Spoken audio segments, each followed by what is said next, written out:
तो question number third देख लो। Question number third क्या कह रहा है, एक्सरसाइज 3 दशमलव कितना अपने पास 2। क्वेश्चन नंबर थर्ड है हमारे पास। देखेंगे क्वेश्चन नंबर थर्ड के सॉल्यूशन को क्या कह रहा है क्वेश्चन। सबसे पहले पढ़ लेते हैं। क्वेश्चन हमारा है अनुपात A1/A2 B1/B2 C1/C2 की तुलना करके हमें ज्ञात करना है कि रेखीय समीकरणों का निम्नलिखित युग्म संगत है या असंगत है। तो अपने को बताना है क्या है, कौन सा समीकरण संगत है, कौन सा समीकरण असंगत है, बस हमको यही बताना है और दूसरा कोई भी काम नहीं करना है। और किस तरह से करना है और जरा समझ लेते हैं। तो हमारे पास दो समीकरण है, यहाँ पर गौर से देखेंगे दो समीकरण है। और दो समीकरण में अगर हम देखें A1 B1 C1 A2 B2 C2, इसका अगर मान हम देखेंगे तो क्या निकल के आता है देख लो। तो ये वाला समीकरण नंबर 1 है हमारे पास 3x प्लस में 2y बराबर 5। ठीक है, ये समीकरण फर्स्ट है अपने पास।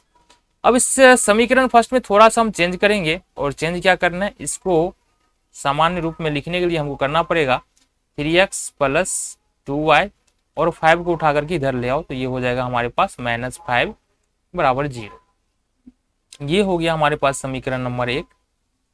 ठीक है, यहाँ पर थोड़ा सा जगह छोड़ देते हैं। आ जाओ दूसरे नंबर के समीकरण पे। दूसरा नंबर समीकरण है 2x माइनस का 3y बराबर 7। इसमें भी थोड़ा परिवर्तन करें हम लोग, 2x माइनस का 3y और ये हो जाएगा माइनस का 7 बराबर में 0। तो दोनों ही समीकरण हमारे पास अब आ चुका है। समीकरण 1 जो है उससे हमको क्या मिलने वाला है, देखो यहाँ पर हमको मिलने वाला है A1 का मान, जो कि कितना निकल के आएगा। A1 का मतलब क्या होता है, x का जो गुणांक है, यानी कि x जिस भी चर से गुना हुआ है वही A1 होता है। तो x का गुणांक 3 है तो यहाँ पर 3 लिखा हमने। y का गुणांक देखेंगे 2 है तो B1 का मान हो जाएगा 2। और अचर पद कितना है -5, तो C1 बराबर हो जाएगा यहाँ से -5। इसी तरह से अगर हम देखें यहाँ पर A2 कितना निकल के आ रहा है, A2 की बात करें तो यहाँ पर निकल के आने वाला है हमारे पास x का गुणांक 2 है तो 2 हो जाएगा। B2 की बात करेंगे तो B2 यानी कि y का गुणांक कितना है, -3 है, -3 हो जाएगा। और C2 की बात करें तो यहाँ से निकल के आ जाएगा -7, क्योंकि अचर पद कितना है -7 है। तो ये दोनों ही वैल्यूज हमारे पास आ चुके हैं। अब करना क्या है, अब तुलना करना है, यानी कि अपने को A1/A2 लिखना है, B1/B2 लिखना है और C1/C2 लिखना है। तो सबसे पहले क्या करें, A1/A2 निकाल लो। A1/A2 तो A1 का मान देखो हमने कितना निकाला है, 3 निकाला है। और A2 का मान हमने 2 निकाला है। तो A1/A2 निकल के आ गया 3/2। फिर निकालना है अपने को B1/B2। तो B1 का मान कितना है हमारे पास 2 है। और B2 का मान अगर गौर से देखें तो यहाँ पर कितना आ रहा है, -3 आ रहा है। ठीक है, अब यहां से अगर गौर से देखे तो ये A1/A2 B1/B2 के बराबर नहीं आ रहा है। आ रहा है क्या, बराबर नहीं आ रहा है ना। तो ये कौन सा हो जाएगा, जब यहां पर देखेंगे यहां पर क्या लिख सकते हैं, यहां A1/A2 does not equal to B1/B2। इसलिए समीकरण क्या हो जाएगा, ये संगत हो जाएगा।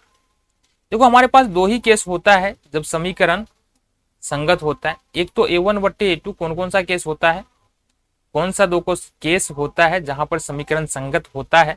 पहला तो A1/A2 और बराबर नहीं हो B1/B2 के, तो ये संगत होगा। दूसरा होता है A1/A2 बराबर हो जाए B1/B2 के, बराबर हो जाए C1/C2 के। तो इस स्थिति में भी समीकरण क्या हो जाएगा, संगत हो जाएगा। तो ये दोनों ही जो क्या बोल सकते हैं स्थिति है, इन दोनों ही स्थितियों के लिए समीकरण क्या होता है, संगत होता है। ठीक है, दूसरे समीकरण की जांच कर लेते हैं। दूसरा समीकरण हमारे पास क्या दिया हुआ है, देखो यहां से दूसरा में समीकरण में हमारे पास पहला जो समीकरण है वो है 2x माइनस का 3y और इसको अगर इधर ले आए तो ये हो जाएगा -8 बराबर में 0। यहां से देखेंगे यदि A1 का मान देखते हैं, ये समीकरण नंबर 1 है, तो A1 का मान देखते हैं यहाँ से तो ये हो जाएगा हमारे पास 2। इसी तरह से B1 का मान देखेंगे तो y का गुणांक -3 है तो B1 बराबर -3। और C1 का गुणांक देखेंगे तो ये -8 है तो C1 का मान हो जाएगा -8। चलो हो गया। अब समीकरण नंबर 2 क्या है हमारा, समीकरण नंबर 2 है हमारे पास 4x - 6y बराबर 9। अगर 9 को इधर ले आए तो क्या हो जाएगा, ये हो जाएगा हमारे पास 4x माइनस का 6y और माइनस का 3 बराबर में हो जाएगा 0। ठीक है, अब यहां से देखो a1 का मान कितना हो जाएगा, x का गुणांक 4 है तो a1 का मान हो जाएगा 4। फिर b1 का मान कितना हो जाएगा, b1 का मान हो जाएगा -6 और c1 का मान हो जाएगा इसी तरह से अचर पद कितना है माइनस का 3। अब अगर लिखे a1 a2 a1 बट्टे a2 तो कितना निकल के आ रहा है हमारे पास, a1 का मान देखो 2 है और a2 का मान कितना निकाला हमने 4 निकाला है, तो काटो 2 दूनी 4, ये कितना निकला हमारा 1/2। दूसरा मान निकालना है हमको b1 बट्टे b2, तो b1 बट्टे b2 के लिए देख लेते हैं। b1 का मान कितना है -3 है और b2 का मान है -6, मतलब ये कट जाएगा 3 दूनी 6।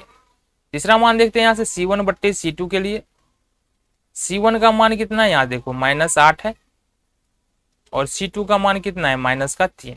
c1 का मान क्या है यहाँ से, c1 का मान -8 है और c2 का मान कितना है, c2 का मान है यहाँ से -3 निकल के आ गया। ये हो जाएगा हमारा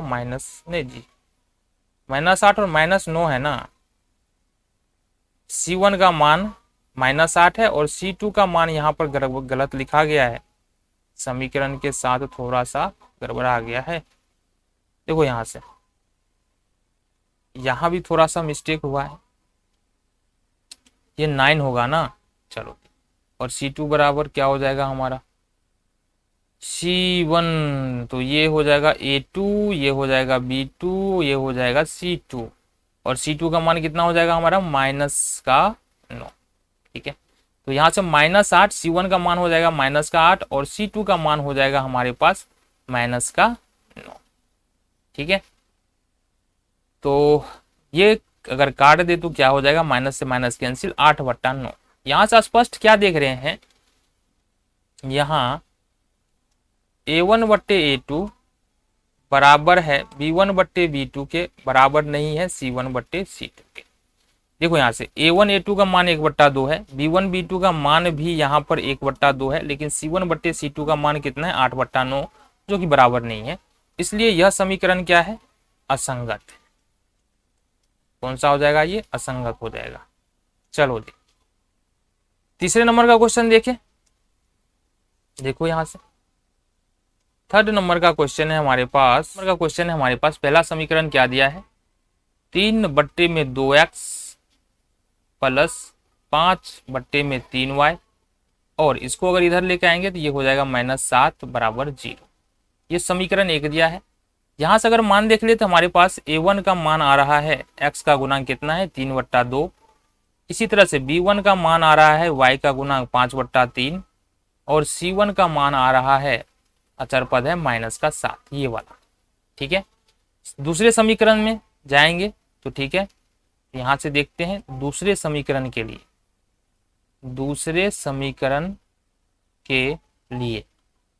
तो दूसरा समीकरण क्या है हमारे पास, दूसरा समीकरण है 9x माइनस 10y या 10y बराबर 14। अगर यहाँ से 9x को 9x रहने देंगे, 10y को 10y रहने देंगे और इसको उठा के इधर ले आएंगे तो ये हो जाएगा -14y। ठीक है, अब गौर से देखो, अब यहाँ से क्या कर सकते हैं, a1 का मान यदि निकालने जाएंगे, a2 का ना, a2 का मान निकालने जाएंगे तो x का गुणांक कितना है 9 हो जाएगा और b2 का मान निकालने जाएंगे तो यहाँ से y का गुणांक कितना है -10, तो -10 हो जाएगा और c2 निकालने जाएंगे तो यहाँ पर क्या है हमारे पास, देखो 14y नहीं होगा, ये 14 होगा, यानी कि ये 14 होगा। ठीक है, ये कितना हो जाएगा हमारे पास, ये हो जाएगा -14, कितना हो जाएगा -14, ये -14 हो जाएगा। ये आ गया हमारे पास। अब हम अनुपात देख ले, a1 बट्टे a2 निकालते हैं यहाँ से, a1 बट्टे a2, तो a1 का मान देखो कितना है 3/2 है और बट्टे में यहाँ पर आ जाएगा कितना, a1 का मान आ गया, a2 का मान है 9। अगर इसको हम सीधा कर ले तो 3/2 और गुने हो जाएगा 1/9, 3 तिहाई 9, यानी कि ये आएगा हमारे पास 1/6। इसी तरह से अगर हम देखें b1 बट्टे b2, तो b1 का मान कितना है हमारे पास 5/3 है और बट्टे में क्या आ जाएगा, b2 का मान -10 है। कितना है -10। ये हो जाएगा 5/3 और गुने 1/ क्या हो जाएगा जी, देखो यहाँ से 1/ कितना आ जाएगा -10। काटो यहाँ से 5 दूनी 10, ये आ रहा है हमारे पास 1/। अब देखो यहाँ से -2 बच रहा है ना, 3 दूनी -6। तो स्पष्ट है कि A1/A2 B1/B2 के बराबर नहीं है। तुम बोलोगे सर ये तो बराबर है, लेकिन यहाँ से देखो माइनस का फर्क है। अगर माइनस का फर्क है तो दोनों आपस में बराबर नहीं होंगे, इस बात को हमेशा ध्यान रखो। तो तीसरे नंबर में भी हमारा क्या हो रहा है, तीसरे नंबर में देखेंगे तो तीसरे नंबर में क्या हो रहा है कि A1 A2 क्या लिखेंगे यहाँ A1/A2 बराबर नहीं है B1/B2 के, इसलिए समीकरण क्या हो जाएगा हमारा संगत हो जाएगा। दो केस होता है ना हमारे पास संगत होने के लिए, तो समीकरण संगत हो जाएगा यहाँ। ठीक है, अब देख लेते हैं यहाँ पर फोर्थ नंबर का क्वेश्चन है। फोर्थ नंबर का क्वेश्चन क्या कह रहा है और हम बात कर ले। फोर्थ नंबर का क्वेश्चन है हमारे पास, जो पहला समीकरण इसमें दिया है वो दिया है 5x - 3y बराबर 11। ये हमारे पास पहला इक्वेशन है।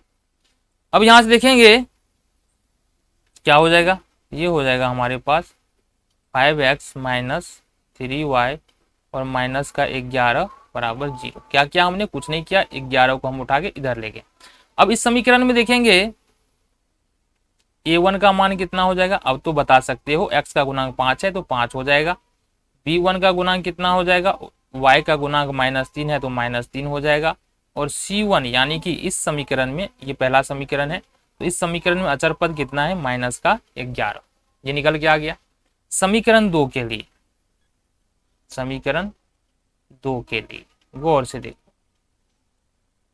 समीकरण 2 क्या है, समीकरण 2 है हमारे पास -10x + 6y बराबर -22।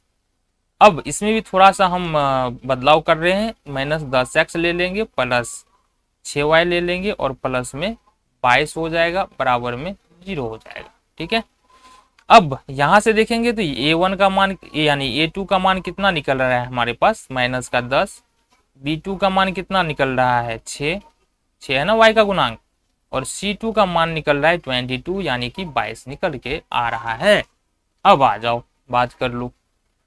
अब यदि हम लिखते हैं यहां से, ये अब है A1/A2 लिखते हैं, A1 का मान बता दो कितना है 5 है, और A2 का मान यहां से देख लो कितना है -10, 5 दूनी 10 यानी कि -1/2। इसी तरह से अगर हम देखें B1/B2 को, तो B1 का मान यहाँ पर -3 है और B2 का मान देखेंगे यहाँ पर तो 6 है, ये भी 3 दूनी 6 हो जाएगा, -1/2 निकल के आ रहा है।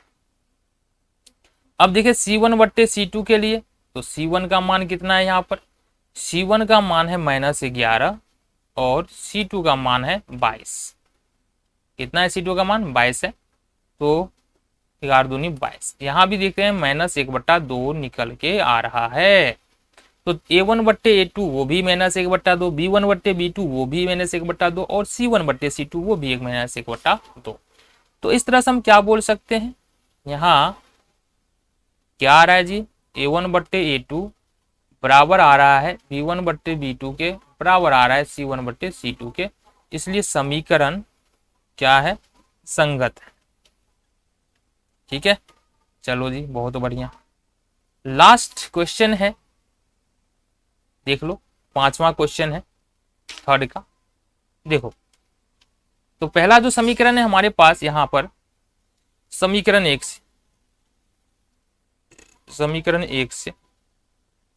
से करेंगे ना। चलो, क्या हमारे पास 4/3x + 2y और बराबर में है 8। थोड़ा सा फिर बदलाव करेंगे यहाँ पर,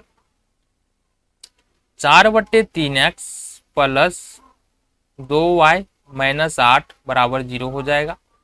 इक्वेशन नंबर फर्स्ट। अब यहां से देखते हैं तो A1 का मान कितना हो जाएगा, अब बता सकते हो 4/3 हो जाएगा। क्यों हो जाएगा, क्योंकि x का गुणांक 4/3 है। B1 का मान कितना हो जाएगा, y का गुणांक 2 है, 2 हो जाएगा। और C1 अचर पद कितना है -8। देखो समीकरण 2 से समीकरण 2 से। क्या है समीकरण 2? समीकरण 2 है हमारे पास 2x प्लस का 3y और बराबर में 12। ये हो जाएगा हमारे पास 2x प्लस का 3y और माइनस में 12 बराबर का 0। हो गया जी, चलो बहुत बढ़िया। अब देखो यहाँ से a1 का मान क्या हो जाए, यानी कि a1 का निकाला, a2 का मान क्या हो जाएगा, यानी कि दूसरे समीकरण में जो x का गुणांक है वो कितना है, वो है हमारे पास 2, ये हो गया a2। फिर y का गुणांक b2 हो जाएगा, ये है 3, और फिर यहाँ से हो जाएगा c2 जो कि है माइनस का 12। ठीक है, अब यदि निकाल ले, अब निकाले यदि हम a1 बट्टे a2 अगर निकालने जाएंगे तो क्या निकलेगा, a1 का मान कितना है, यहाँ पर a1 का मान कितना देख रहे हो, 4/3 देख रहे हो, और a2 का मान कितना देख रहे हो, a2 का मान 2 देख रहे हो, तो ये हो जाएगा 4/3 गुने 1/2। भाग देंगे तो ये क्या होगा, नाम चला जाएगा, 2 दूनी 4, ये हो जाएगा हमारे पास 2/3। इस तरफ देख ले। चलो फिर a1 a2 किया हमने, b1/b2 क्या निकल के आएगा, देखो यहाँ से b1 का मान कितना है, b1 का मान 2 है और b2 का मान कितना है, 3 है, तो ये निकल के आया 2/3। और अगर हम c1/c2 निकाले तो c1 का मान कितना है, यहाँ पर c1 का मान है माइनस का 8 और c2 का मान है यहाँ से माइनस का 12। ठीक है, कट जाएगा ये। ठीक है, ये होगा 4 दूनी 8 और 4 तिया 12, ये भी निकल के आ रहा है 2/3। यानी कि यहाँ पर भी देख रहे हैं, यहाँ क्या आ रहा है निकल के, a1/a2 बराबर आ रहा है b1/b2 और बराबर आ रहा है c1/c2। इसलिए समीकरण क्या हो जाएगा, समीकरण संगत। ठीक है, तो इस तरह से ये क्वेश्चन नंबर 2 खत्म होता है। देखेंगे अगले क्वेश्चन, क्वेश्चन नंबर 3 है ना जी, क्वेश्चन